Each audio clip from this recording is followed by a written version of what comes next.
Olá, amigos de caminhada, tudo bem com vocês? Aqui é o pastor Rinaldi de Gílio. Pastor Fabinho. Renan Lopes. Nós estamos aqui num bate-papo hoje para falarmos e trazermos a explicação, trazer luz a alguns assuntos que são importantes, né? A gente vê algumas pessoas falando que a IEQ dividiu, a Igreja do Evangelho Quadrangular dividiu no Brasil. A gente está vendo aí alguns efeitos acontecendo, por exemplo, igrejas virando independente, uma grande parte está se tornando quadrangular família global. Aí nós descobrimos que existem outras quadrangular, a igreja Quadrangular apostólica. Independente. renovada, Brasileira. ágape, e assim vai. E aí, entre aqueles que são Caxias, aqueles que são mais pela placa do que pela pregação da palavra, do evangelho, e eles começam a chamar divisão, isso é divisão, isso é divisão, isso é divisão. Então aqui nós não fugimos do problema, né, Lopes? Jamais. Aqui nós abrimos o jogo, abrimos, vamos falar de forma muito aberta, né? Muito clara e dentro da palavra, né? E no começo eu dizia o seguinte, olha, tá tendo um desmembramento da igreja no Brasil. Aí os acusadores, né? É divisão, não é divisão. Tá dividindo. Tá dividido, não é desmembramento. Bom, enfim. Aí a gente queremos aqui conversar um pouquinho sobre a palavra de Deus. O que a palavra de Deus fala sobre isso? Na história da humanidade aconteceu algumas divisões que o próprio Deus promoveu. E a primeira está lá em Gênesis capítulo 6. Que é a Torre de Babel. Torre de Babel. E aí eu vou fazer uma pergunta. Por que Deus dividiu o povo dele depois do dilúvio? Se você ler o livro de Gênesis, não precisa abrir não, nós vamos... Não. Né? Informal. Mais informal. Senão você fica no vídeo, Fabinho, você olhando o celular aí, porque a gente tem que interagir. Só pegar um contexto dele. O que aconteceu é o seguinte, o povo, ele estava unido por um líder chamado Nimrod. Nimrod, ele conseguiu a unanimidade de todo o povo, e Deus deu uma palavra para o povo dispersar. Deus não queria o povo em cidades, ele queria o povo disperso, para que o povo pudesse alcançar todo mundo. E aí, o que Nimrod fez? Ele falou assim, vamos deixar nossa marca, nossa história, que nós construímos aqui uma torre, que nós temos acesso a Deus. Ele começou a dirigir o povo. E por que Deus dividiu as línguas? Porque Deus não conseguiu tocar o coração do homem. Porque eles estavam contrários A direção de Deus. à direção a de vontade Deus. Então Deus não pôde mudar o coração, Deus foi lá e mudou o entendimento, o intelecto. E quantas línguas passaram a existir a partir de então? Um pediu um martelo, era dado o quê? Um prego. Na verdade, várias línguas passaram a existir. Várias línguas. Então Deus dividiu por quê? Porque o povo concentrado, o que eles faziam? Eles pecavam. Então a corrupção, Gênesis capítulo 6 fala depois que todo mundo se corrompeu. Houve uma grande corrupção do gênero humano. Então ficou claro isso daí. Sim. Certo? Bom, qual outra passagem que a gente vê que Deus teve que dividir? Paulo e João Marcos. Não, vamos começar lá de trás, né? Na cronologia, Na cronologia, as tribos de Israel.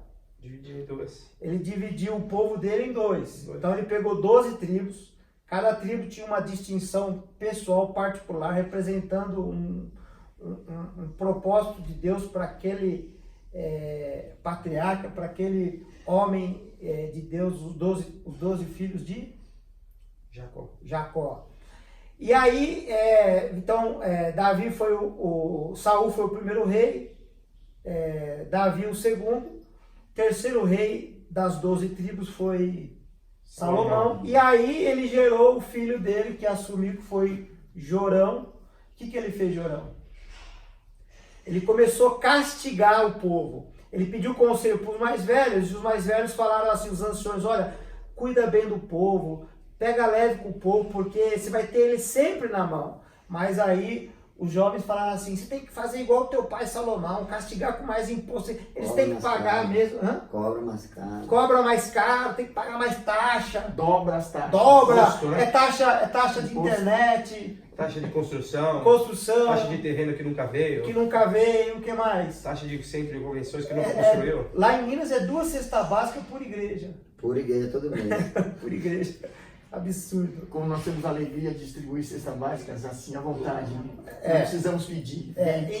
Então assim, taxa, mas o povo não aguentou. E aí, Deus mandou um profeta, e o profeta pegou a sua capa, cortou em 12, pegou 10 e falou, esse aqui vai ficar para um lado, e esse aqui vai ficar para o outro. Ou seja, Deus viu o povo sendo sacrificado. Ele viu o povo sendo perseguido. Ninguém queria mais estar debaixo de uma liderança dessa. E Deus mandou o profeta Aias, né? Então essa é a segunda passagem na Bíblia que fala sobre divisão, que Deus dividiu. E aqui vem a minha pergunta. Foi Deus que dividiu ou foi o homem que dividiu? Foi Deus que promoveu essa divisão. Por quê? Aí vem os Caxias e falam assim, mas por que por que Deus ele tem que dividir? Porque ele não encontra no coração do homem guarida mais. A pessoa lá não tem o entendimento do céu. A disponibilidade para ser transformada. E aí a pessoa acha que porque está saindo, está em rebeldia, está saindo debaixo do jugo, e aí fala, isso aí é rebeldia e tal. Mas não, existem 2 visões, né? E na verdade existe até, da parte que sai, na maioria das vezes existe uma resistência, não queria sair. Na verdade o coração estava de não sair. E foi forçado por uma circunstância celestial a fazer isso. É Deus impondo a sua vontade. Outra forma que Deus impõe a sua vontade, e eu até queria compartilhar com vocês, que foi a conquista dos discípulos, dos apóstolos de Jerusalém, né? Os apóstolos, olha só, Jesus, quando ele foi para Jerusalém, ele tinha que chamar a atenção de Jerusalém. O que ele fez? Ressuscitou um morto, Lázaro, que estava morto há 4 dias, que era o tempo de comprovação do óbito na época, ok? Então o que o Senhor fez? Ele ressuscitou um e chamou a atenção. Os fariseus queriam matar não só Jesus, como o Lázaro que tinha ressuscitado, ou seja, matar, né? As pessoas elas só não entendem que nós já morremos em Cristo, Sim. né? Nós morremos para o mundo e renascemos para Cristo Jesus. Um morto não pode ter medo de morrer. Um morto não pode ter medo de morrer. Boa essa palavra, Batista. Essa palavra é boa. E aí o que ele fez?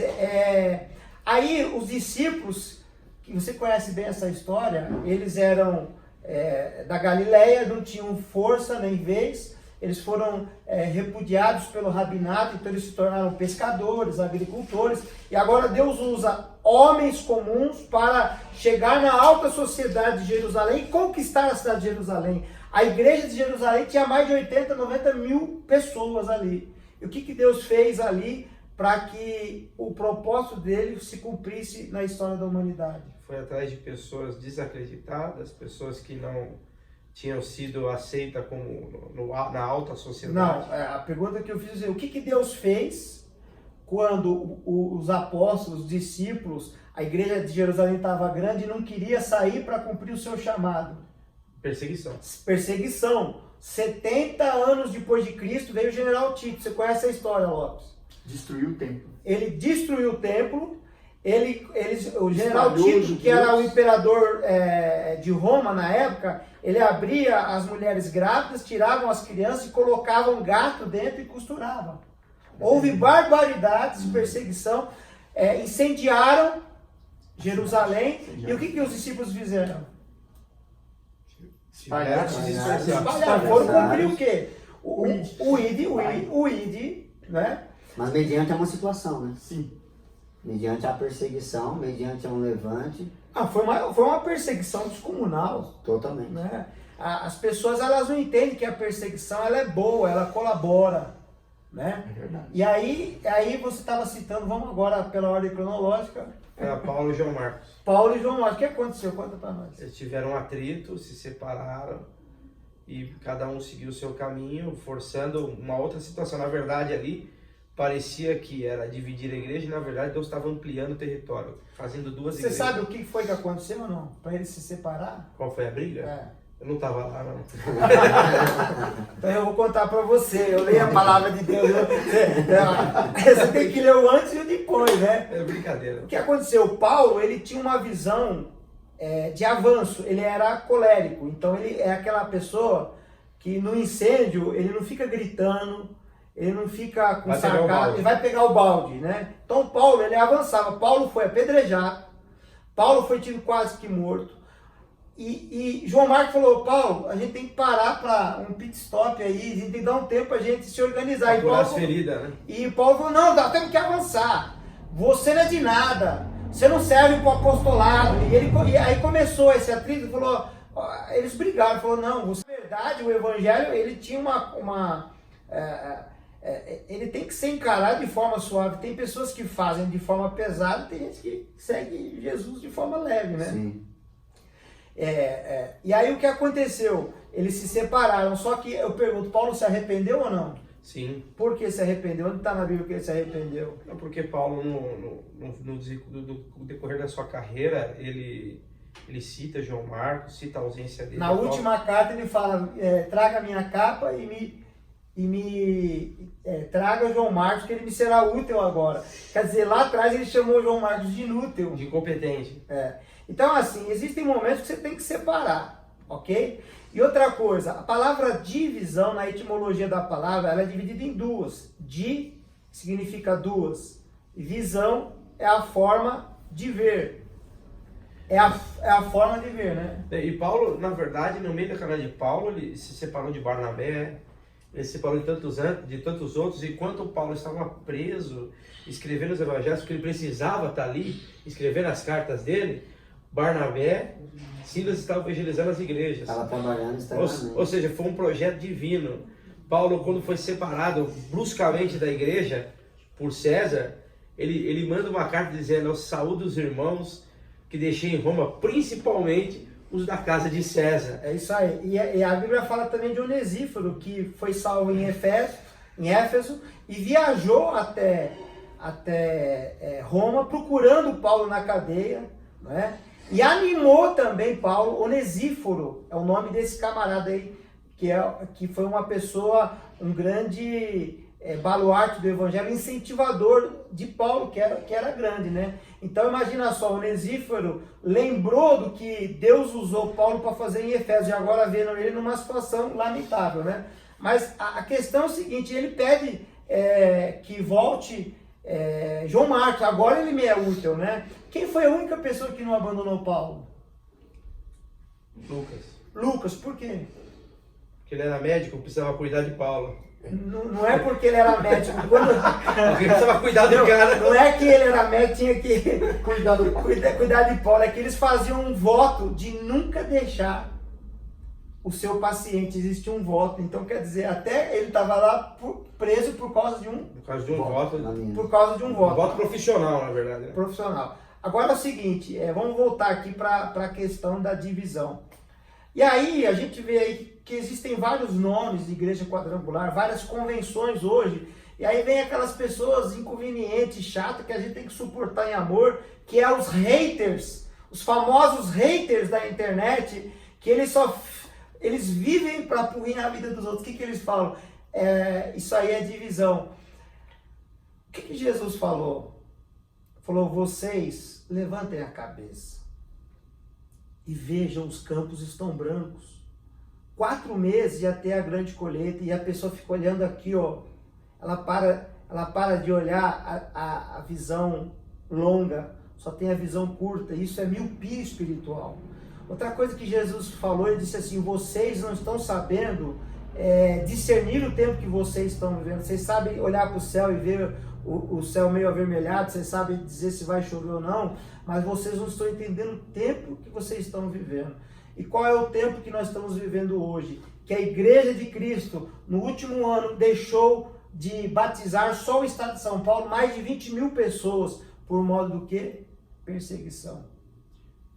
Perseguição por conta de um ego de um homem. Por causa de um ego de um homem. Então, o que tem acontecido na IEQ, Lopes, você pode até falar, na penúltima convenção, o que foi que o presidente falou contra a palavra de Deus, que faz com que grandes igrejas saiam, e até mesmo outras denominações estão aproveitando, né? Exatamente. Nós temos aí algumas denominações que estão aproveitando o que está acontecendo na Quadrangular, arregimentando pastores para fazer parte da grife daquela igreja, líderes, a gente vê aí vários acontecendo, né? Mas o que foi, qual foi a desgraça pregada nessa convenção? Apostasia. Não vai subsistir, não irá subsistir uma organização chamada cristã se ela diz, ou se os seus líderes pregam, a palavra não tem credibilidade. Se a palavra não tem credibilidade, O que nós estamos fazendo o aqui? que nós vamos fazer aqui? Vai virar uma agremiação? O que vai virar? Se a Bíblia ela é tirada, tiram o mérito da palavra de Deus como sendo santa. O que vai sobrar da igreja? Um clube, como ele disse, um clube. A igreja, o que ele transformou no que ficou lá é qualquer coisa, menos igreja. É que, na verdade, Mas, por exemplo, fala aqui para os nossos Amigos, seguidores, companheiros. amigos, quais foram uma coisa gritante que foi falada, tirando da credibilidade da palavra de Deus, que ela não tem... que já é um absurdo. Que ela não Já é um tem... absurdo. Olha, ele atacou o livro dos apóstolos, né? Chamando os Chamando os apóstolos apóstolos de 171 ou de acharcadores. Disse, está gravado em alto bom tom, que inventaram uma história horrível para acharcar o povo de Deus. E qual era a história horrível? De Ananias e Safira. Outra, tirou o Espírito Santo da Trindade, colocando o homem. Foi muito claro. Em Deus anterior. Ele falou, como você pode pecar contra quem Contra você aquilo que não você vê? Só faltou dizer, ó, o Espírito Santo não existe. E aí Jesus então mente. Eu quero perguntar para vocês, Jesus mentiu quando disse que o único pecado que não haverá perdão é o pecado contra o Espírito Então Santo? nessa, ele derrubou O Filho de Deus. dos 4 pontos cardinais da igreja. Jesus salva, então mentiroso não Mentiroso. pode, né? E ele derrubou só nessa daí o Espírito Santo. Ele trocou o Espírito Santo pelo eu interior. Você, não é mais Jesus quem nos perdoa, Deus que nos perdoa, mas é você mesmo que tem que se perdoar. Mas ele né? não ficou satisfeito. Não é. Tem mais Ele, coisa. ele tinha que encerrar dizendo que as pessoas ficam pregando a volta de Jesus e isso é um sinal de que elas sofrem transtorno de psicopatia. Pois é. E quem fica falando que Jesus vai Somos voltar todos psicopatas. é psicopata. Então, dos 4 pontos cardinais, 3 morreram só nessa convenção, né? Sim. E aí, o que acontece, gente? Os pastores, eles ficam divididos. Por quê? Quando essas mensagens começam a circular, e teve mais coisa, né? Começam a circular, o pastor ele tem que tomar uma decisão. Qual é a decisão? Ou ele se cala, né? Fica e se submete. Ele se cala, ou ele fala contra. Se ele falar contra, vai desencadear a perseguição, vai perder a igreja, vai ter... Bom, vai perder tudo aquilo que ele construiu Ao longo de anos. ao longo de anos, seu ministério, com o seu povo, com as suas ovelhas, e acaba também sendo desmoralizado, porque de alguma forma eles atacam os pastores, Inventa história que não inventam existiu. história que não existiu. Ontem eu falei com um pastor Donato, da cidade de Avaré, tem 73 anos, um homem, construiu a igreja, ele deixou o templo, ele deixou até a Kombi da igreja e ele inaugurou essa semana a Quadrangular Família Global na cidade de Avaré. E eu conversei com ele, eu falei para ele, e aí pastor, o senhor está arrependido? O que você está? Ele falou, rapaz, eu estou feliz, eu tô vivendo o primeiro amor de novo. Tô livre. Eu tô produzindo. Eu falei, mas e o que você perdeu? Ele falou assim, falei, você está com remorso de ter se arrependido, de ter entregado? Ele falou, não, eu estou feliz porque eu estou vivendo o que eu vivi lá atrás. Eu tô nesse sentimento, né? E aí fica uma outra pergunta.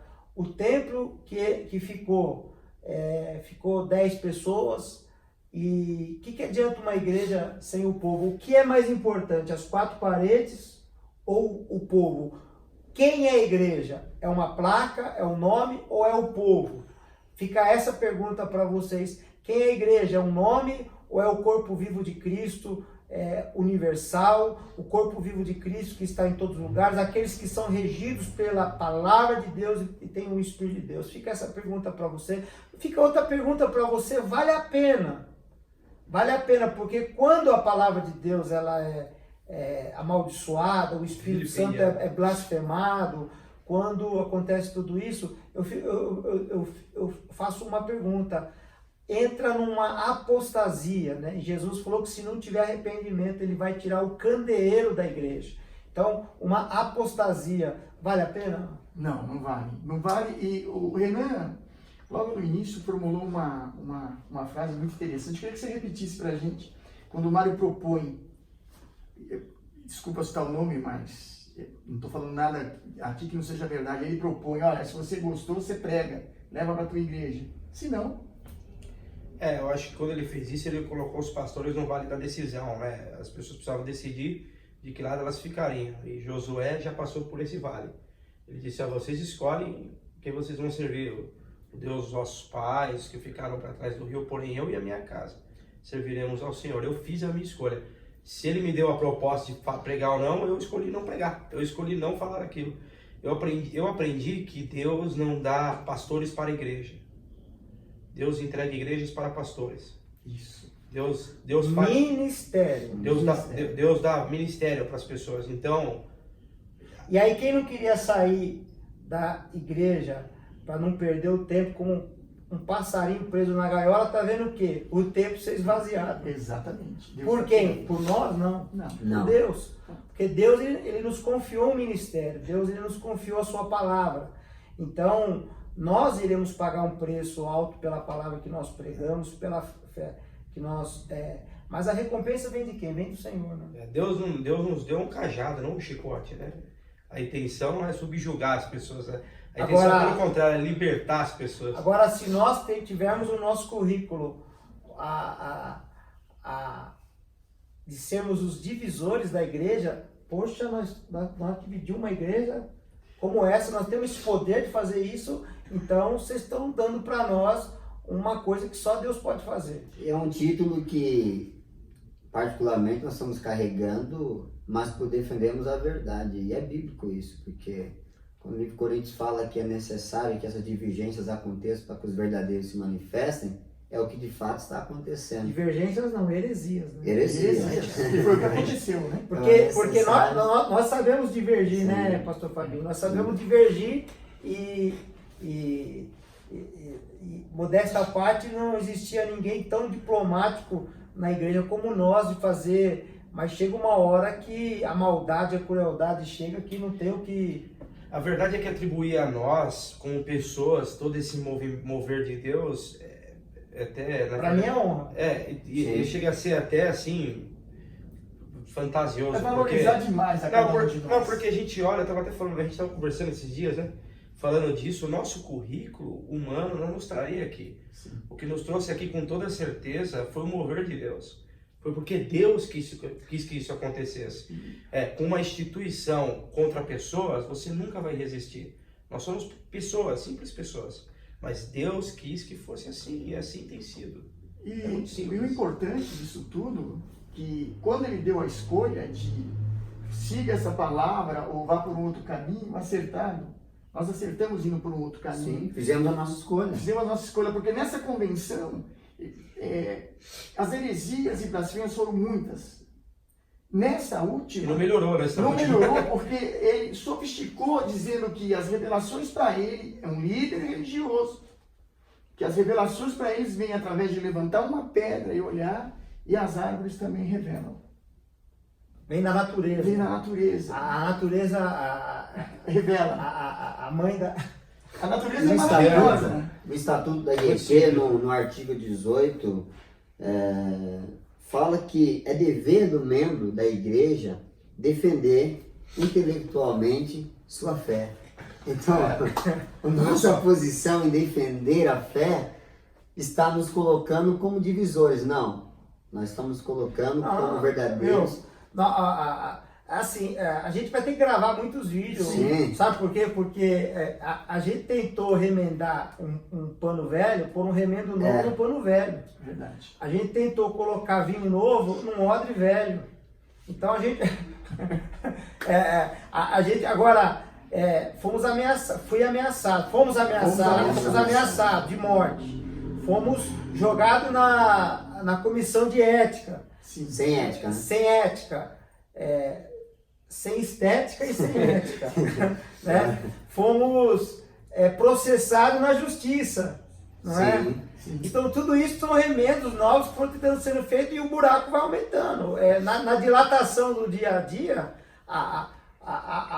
Eu queria pôr a parte de você complementar. Nós somos processados na justiça porque dizemos, cremos na palavra de Deus, cremos no Espírito Santo. Quer dizer, Eu fui processado porque simplesmente eu falei, olha, a palavra de Deus nos ensina que ainda que um anjo venha do céu e pregue outro evangelho, é um anátema. E eu coloquei, olha, esse ser ele está amaldiçoado e quem seguiu também está amaldiçoado. Eu fui processado por defender intelectualmente a minha fé dentro da palavra de Deus. E aí, por exemplo, você não tem liberdade mais de expressão, você não tem mais liberdade religiosa, ou seja, você não tem direito a absolutamente nada. Como o pastor Renan falou, eu recebi um cajado, eu recebi um chicote. Então, peraí, gente, vamos repensar. Acho que, na verdade, diante de tudo disso que aconteceu, e não foram dias bons, né? A gente sempre conversa como amigo, na particularidade foram dias difíceis, de superação, né? A primeira coisa que eu aprendi é que os obstáculos eles foram feitos para ser vencidos e não evitados. Eles foram feitos para ser derrubados. e qual a forma de ver tudo isso, né? E a gente sofreu, mas hoje a gente conta com a alegria da liberdade.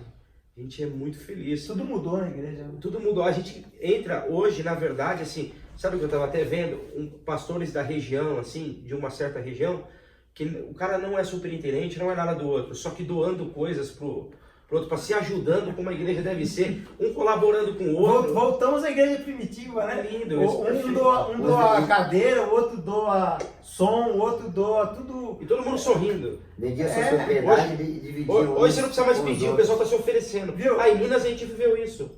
Nós fomos em Minas, um pastor contou o episódio dele das cadeiras, uma pastora levantou e falou, não, você nem precisa de ajuda, eu vou te ajudar. Passa lá na minha igreja e pega 50 cadeiras. É isso. E na família global, não é taxa, né? Como chama? Dízimo dos dízimos. Dízimo dos dízimos, porque é uma coisa bíblica, espiritual. Ninguém está querendo usurpar nada de ninguém, escravizar ninguém, ou ter recurso através do esforço local de um pastor, né?